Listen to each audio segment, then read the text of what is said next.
pleasure to be here and to see so many old friends, including two other members of the Wheeler Action Steering Committee. In 1970, we ran this building as an anti-war organization. I had a silkscreen studio just around the corner, printing anti-war posters. Another home for peace every day. But of course, as a student here, I had to learn form. And the form I really learned is captured on something like this, which is a trading card. Needless to say, it's a sonnet. It's from Revelator. Some of you will recognize the environment this particular poem captures because it's mostly set in the Museum of Modern Art in New York. And I suspect all of you know the painting called The Persistence of Memory, even if you don't know its title. It's a poem, a painting by Salvador Dali with melting clocks.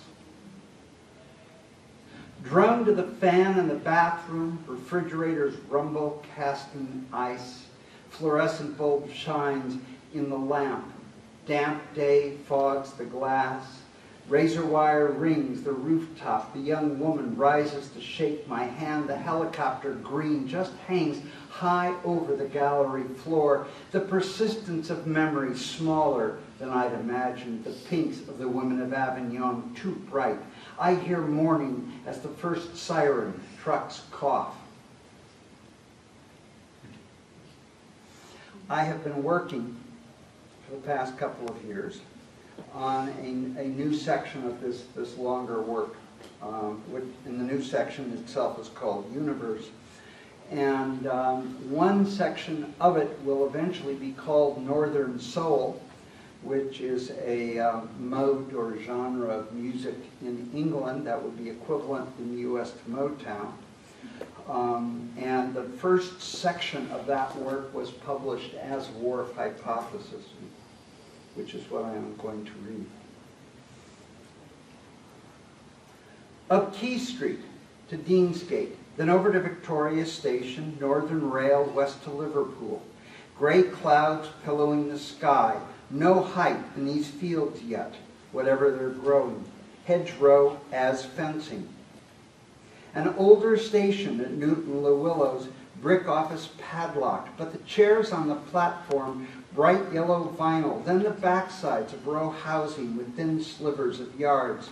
School fields without baseball diamonds, magpies mistaken for mockingbirds. Blood pudding, salad, full of rocket. Plane spotter in an anti-aircraft unit learning first to drive a tank over the Egyptian desert, then determining never to leave England again. Sharp shadow over the page, writing into the dark. Notice is hereby given that it is proposed to change the name of Sparrow Park to Gallipoli Garden. Bury in bloom reads the jeep tipped in aforementioned garden. Fly all the way from London, and what's on the screen but cash cab? Squigglies in white paint at each intersection mean don't park here. I'm not listening to their conversation, but rather to the language which I decide must be Greek, understanding not a word. The tall woman is wearing a giant box, plaintively calling your name.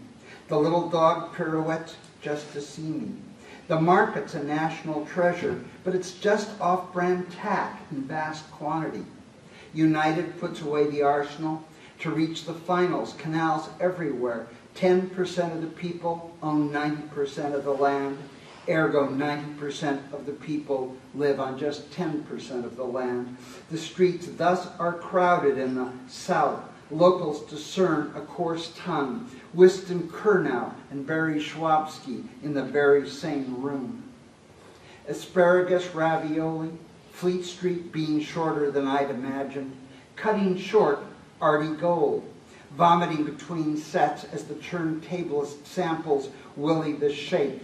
Photo shoot by the Roman fort, speed at which towns blur by. Feeling blurby. Simon McGarfunkel, always with the cooked tomato. my kingdom for a floss. Trees shimmer perfectly still, but upside down, mirrored by the river, no more than a stream. Peat bog and the pine barrens, dogwoods blossoms all but gone. Birds won't fly in a straight line. The tea, being hot, steamed his glasses, which then cleared slowly. The argument over bitterns turned bitter. Poetry has been very, very good to me, who has proven but a meager steward. In the dark, but with the window open, attempting to sort the symphony of birds. Conch shell mounted atop a copper spike.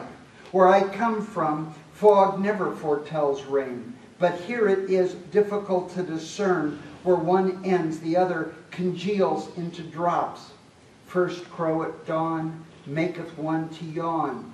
The small fort stood nearly 2,000 years until amid the hurly-burly of rapid industrial expansion, it was knocked down without a second thought.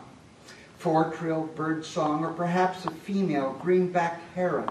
The thrill of the first signatures binding, white thread at the margin, is what I first wrote.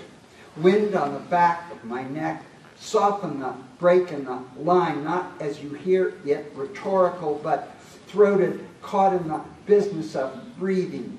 A kiss that momentarily proved a bit too intense takes one's, the choice is in fact accurate, breath away, so that it is oxygen, or the absence thereof, that flushes the rush of adrenaline, illuminating the night. Dickens lives but a block away. As indeed he did.